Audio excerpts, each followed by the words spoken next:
Dalam keadaan sudah tidak berdaya, Yesus masih dipaksa untuk merangkak di kayu salibnya sendiri. Yesus masih mencoba untuk merangkak ke atas, namun para kaum Yahudi itu masih mencemoohnya. Mereka beranggapan bahwa Yesus adalah seorang nabi palsu dan pantas mendapatkan hukuman seberat ini. Tubuh Yesus yang sudah tidak berdaya diletakkan di atas kayu salib. Mereka kemudian memasangkan pasak besi yang sangatlah besar, dan kemudian pasak besi itu mulai menembus di telapak tangannya. Yesus mulai menggerang kesakitan. Bunda Maria dan para pengikutnya pun tidak tega melihat kejadian seperti ini. Bahkan hukumannya lebih kejam daripada seorang penjahat. Ketika tangan satunya akan dipaku, ternyata lubang pakunya masih cukup jauh daripada telapak tangannya.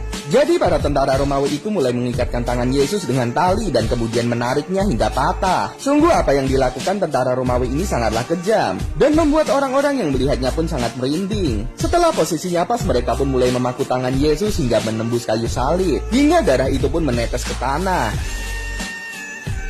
Mereka juga tidak lupa memasang pasak di kaki Yesus, dan kekejaman mereka pun tidak sampai di situ.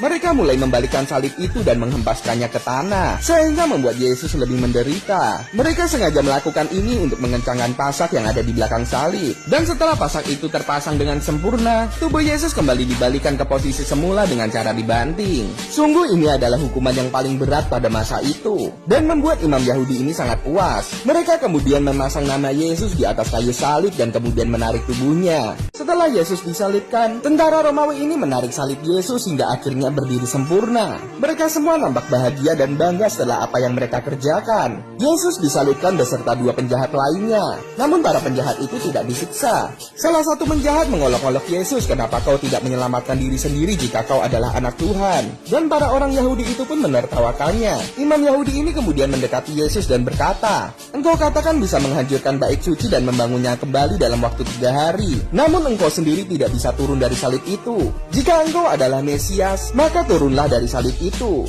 Kata-kata dari imam Yahudi itu pun membuat semua orang yang ada di sana tertawa, karena Yesus tidak bisa melakukannya. Yesus kemudian berdoa, "Bapa, ampunilah mereka, sebab mereka tidak tahu apa yang mereka perbuat." Doa Yesus itu kemudian didengar penjahat yang ada di sampingnya. Penjahat itu berkata kepada imam Yahudi bahwa Yesus berdoa untuknya. Penjahat itu pun merasa kasihan kepada Yesus, dan dia pun berkata bahwa dia layak mendapatkan hukuman ini, tapi tidak bagi Yesus. Yesus selalu menoleh kepada pria itu. Pria itu mengakui semua kesalahannya dan dia pun bertobat. Yesus kemudian berkata kepada penjahat itu bahwa mulai hari ini dia akan bersamanya masuk ke dalam surga. Setelah penjahat itu mengakui semua kesalahannya, sedangkan penjahat lainnya terus mengolok-olok Yesus dan malah menertawakannya. Tiba-tiba datang seekor burung gagak di atas kepala penjahat itu, dan burung itu pun langsung mematok kepala penjahat itu hingga akhirnya penjahat itu tewas.